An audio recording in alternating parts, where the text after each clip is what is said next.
Alrighty, I'm back, and today I am going to be continuing with the Ticonderoga or Aegis Cruiser missile defense. I've preloaded a few things to make this a little bit more efficient.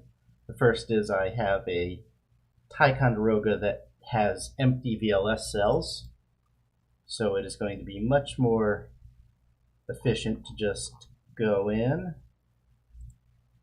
and type 256 and 256. Alright, this guy is set up and good to go. He is in range of the AWACS. Now, I'm going to take the OPT-4 Kolkata class destroyer from India. We're going to look at that real quick. So this ship has 16 PJ-10 Brahmos missiles, and they travel at 30 feet above ground level. They have a surface range of 160 nautical miles, which sounds really low. I thought they went further than this. Anyway, see a few things about them that are important. They home on jam, their terrain following, search pattern, bearing only launch possible, weapon INS navigation, terminal maneuver zigzag, re-attack capability, level cruise flight. So these can just head straight towards a ship and be very, very dangerous. And their speed at surface is 1450 knots, so when they're detected about 17 miles away from a ship, they are going to be able to swarm it before the ship has time to get off too many missiles, or so I think. So we did 96 for the harpoons, and we were able to kill the ship, but it took a lot of harpoons. Let's check our notes, which I had made a few changes to our notes here. I changed it from shot down to needed, because obviously a few crashed into the hull. So these numbers are rough, because I think there were a few missiles that flew by that I should have counted. Anyway, you saw here that ESSMs did pretty good against harpoons. SM2s did even better. But now we've got something truly good when it comes to anti-ship missiles. So, unlike Zircon, which flies high, this is going to fly low, and it's still going to be fast. So we're targeting this Bunker Hill, and 16 missiles away per ship.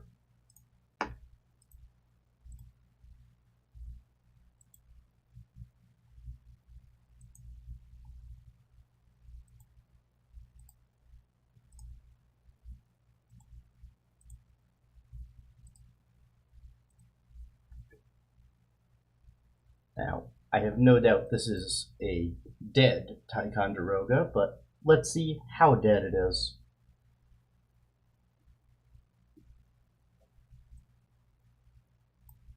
And how much of a fighting chance could it put up? Or could it have? Should really speak English better. Anyway. So it's detecting the first missile. 17.8 nautical miles. It's got plenty of these ESSMs, but it has a lot smaller window to start shooting, because these are supersonic missiles.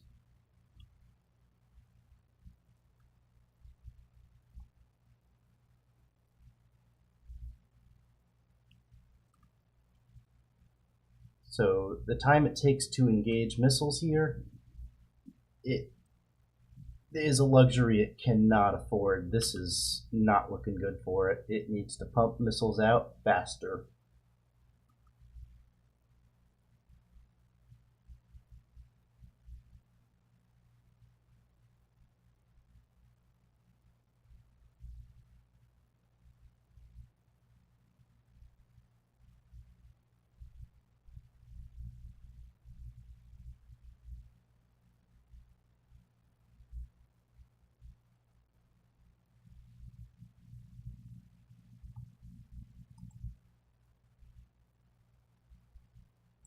So I'm just going to check real quick here now.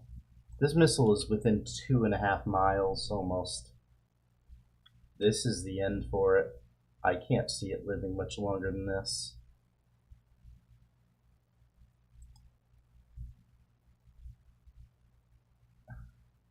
And there we go. Alright, so the ship has sunk. And all we see are the remaining missiles, so going to hit the delete key and we see 76 units. So if we fired 96 ESSM, then 20 of them were needed. SM2, SM6 are next.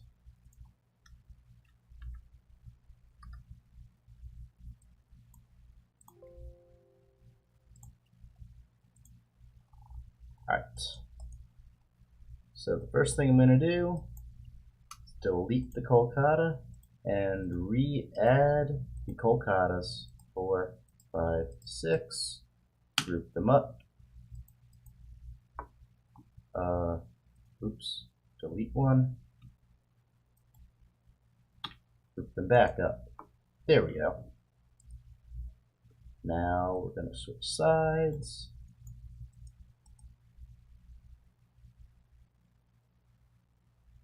Going to add our Tycho back.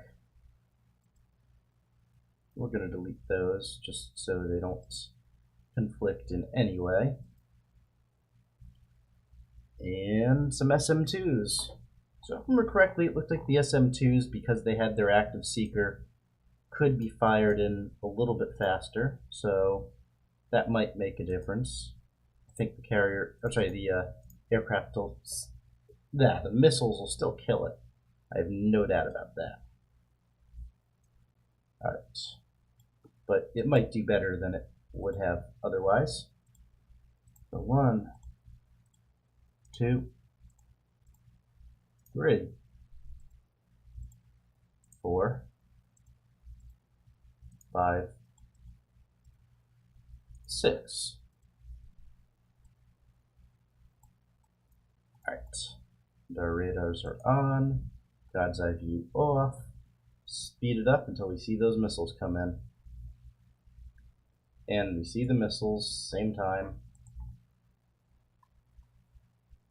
Oh, and the only reason I'm using the Ticonderoga over the Burke is their sensors are all the same. The difference is that I have more VLS tubes to stuff more missiles in, since I'm trying to see how powerful the missile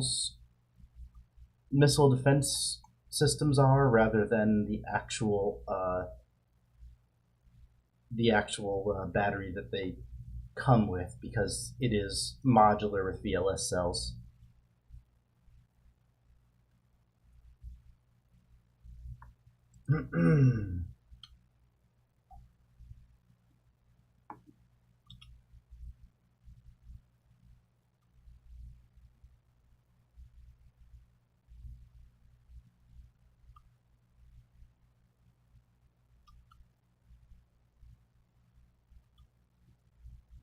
So since they do have the IR seeker, I think that these can just be launched ignoring these radars completely. So I don't think it really needs the illumination radars, which is why they all say blind all the time.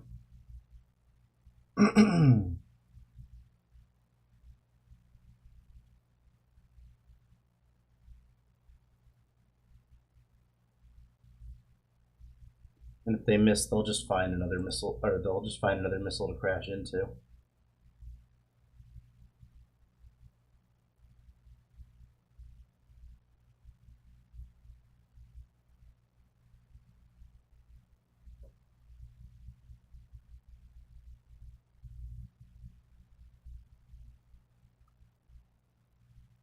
And we're sunk.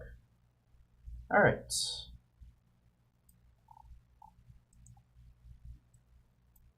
And 73 missiles left. So 96 minus 73 is 23 missiles were needed.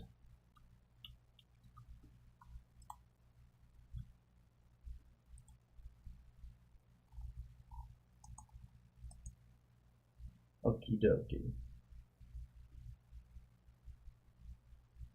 So we're gonna try again with SM6.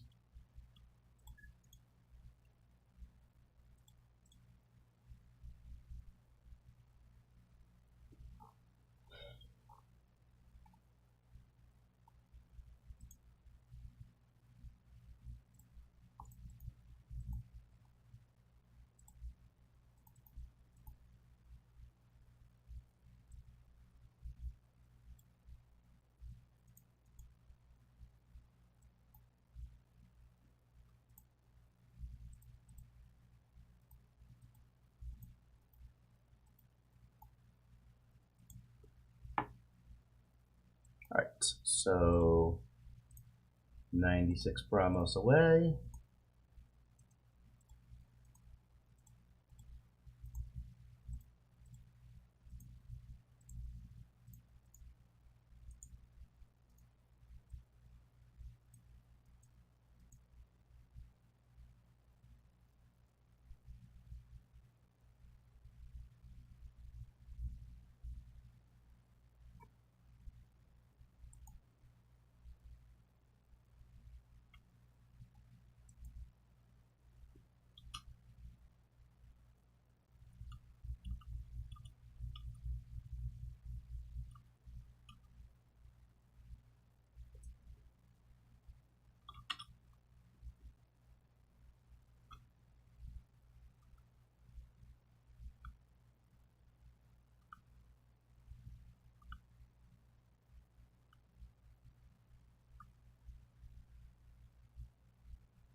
Can't help but wonder, since they do have a limit to how many they can fire, if it wouldn't be a good idea to combine Evolved Sea Sparrow missiles and SM6.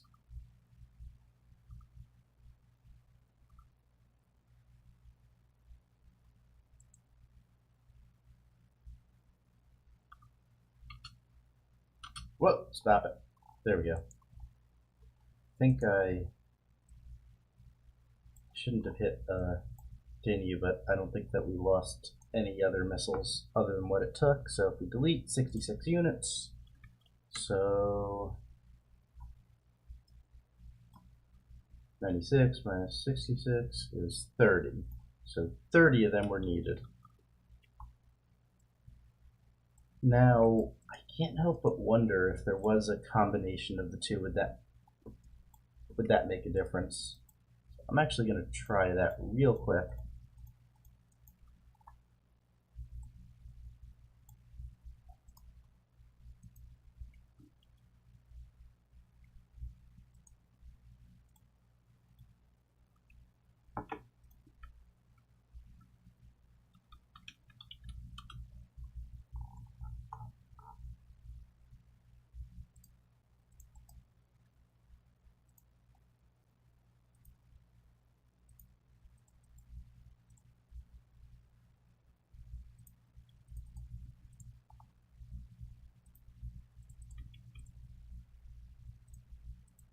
Alright, so we've got both.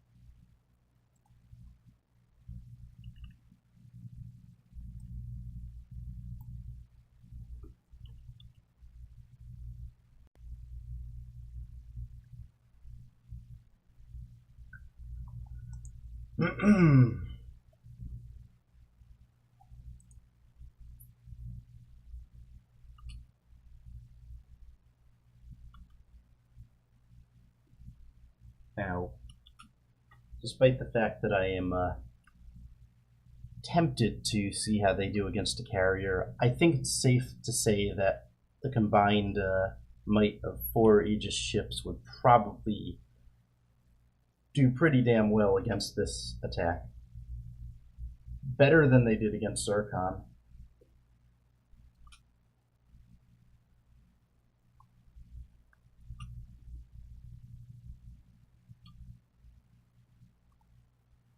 They just have more time to engage. And the carrier itself could probably take out about 20 of them with its C-RAM.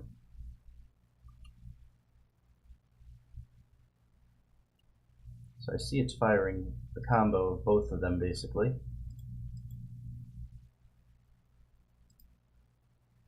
No, it actually hasn't fired any ERAMs yet, which is surprising. I'm not sure why.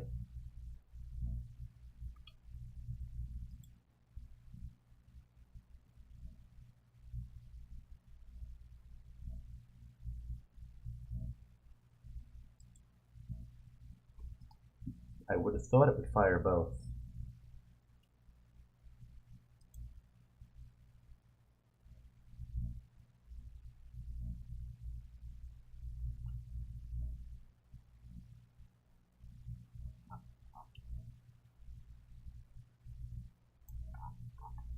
That didn't have the intended thing that I thought it would. 72 units left, so I'm not even going to record that because it was so similar to what the ESSMs did on their own. Just a thought. Just didn't work. Now, I already knew the answer with the harpoons, but which is that, of course, all of them would be taken out. But what I am curious about is, what if I put an Aegis ship out and gave it AWACS? How many missiles could it take out then? I'm just curious. That would make a difference.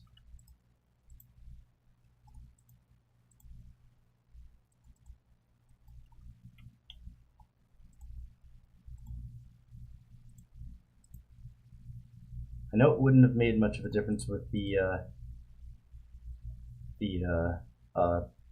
ESSM. I'm sorry, the Zircons, because they were already spotted at max range. But this is possible. I think we could.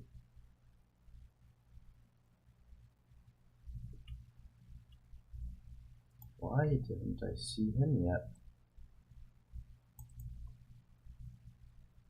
Oh, that's why. There we go. Alright. If we don't have a firing solution on it yet, we will. I'm not going to record this because this isn't part of the same test, but it is something that I am curious about.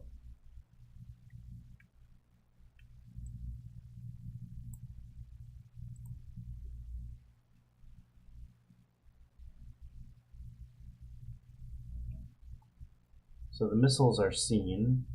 We don't have a lock on them yet, but we could fire, I'm sure, right?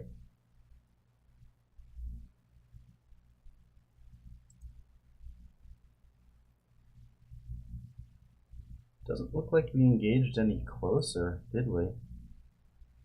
No. Maybe it's because they need to go over the horizon?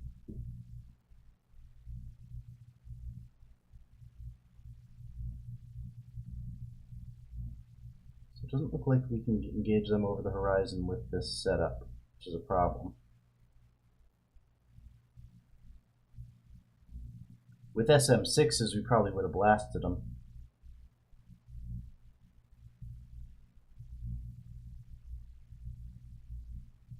Wait, they're missing. Oh, they didn't miss there.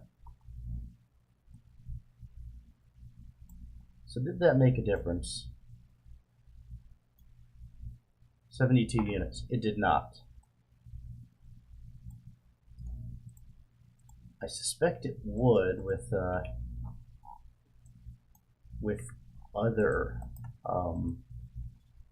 other stuff. Can I delete them from this side? Yes, actually. Okay, good. Saves time.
Actually, it might have been wrong about the harpoons, that if you detected them early, you'd be able to shoot them all down. I think I might have been. Alright, so this launch has been detected.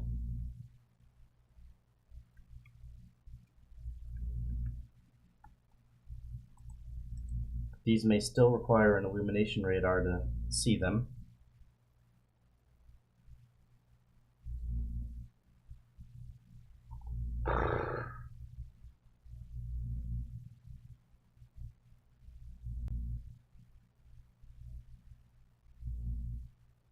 Yep, they still can't engage till they're close.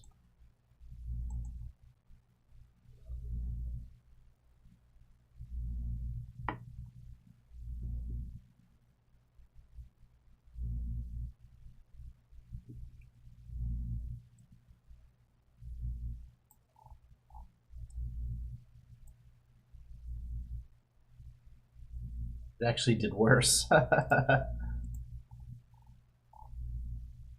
But I believe if we use the SM6 instead... Oops, what did I do? Oh, yeah. There we go. 1, 2, 3, 4, 5, 6. I believe if we use the SM6, we would see a much better chance of survival. Much better.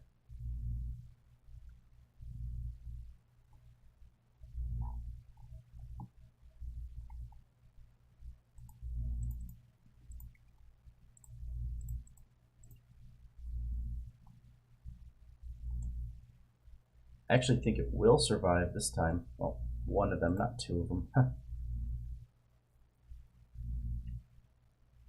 The reason I say that is because it will just start shooting at max range.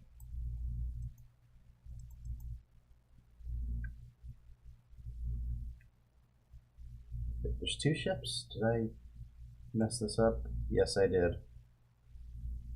Alright, I'm going to delete this one. And I'm going to keep this one.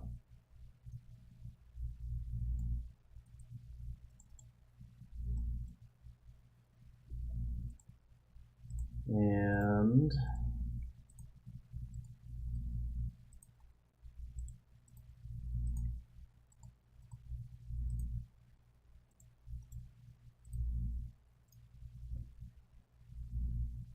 fold them out.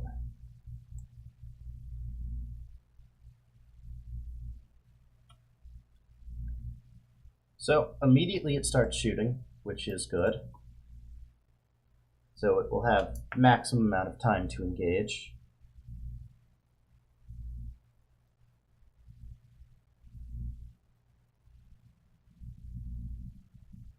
This is the true advantage of active radar missiles. You know this missile is going to be here. You don't have an illumination on it because the horizon's in the way. Not a problem. Although I wonder if these missiles would be capable of maneuvering to defeat that sort of a thing. But each one of these are crashing into a missile. Maybe not all of them, but most of them. So it does seem like there is a limit to how many SM6s can be fired at once, and I'm not sure why.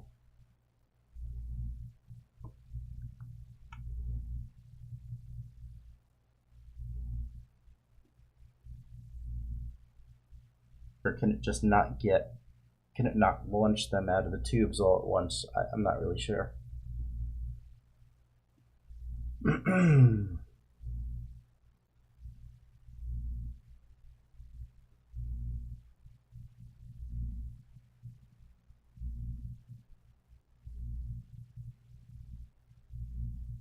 But very few misses.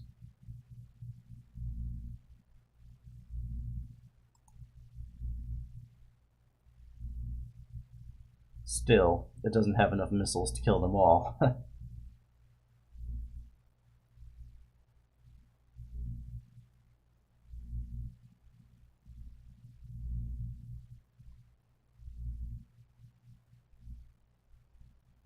Why are these flying right by it?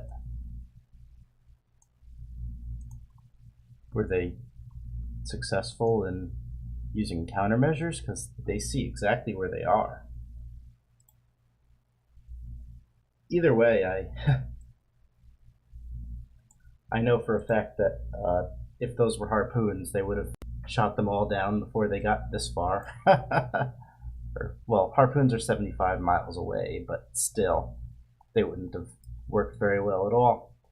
Alright, so next time I will choose another missile, and we will do that. I don't think I'll be recording the data with the AWACS in there. It was just interesting to see how they would do in the event that an AWACS was protecting a ship, or seeing stuff for a ship. Interesting combo with the SM6 there. Alright, well, thanks for watching. If you like this content, like, comment, subscribe, and I will definitely be making more of it soon. Have a good day.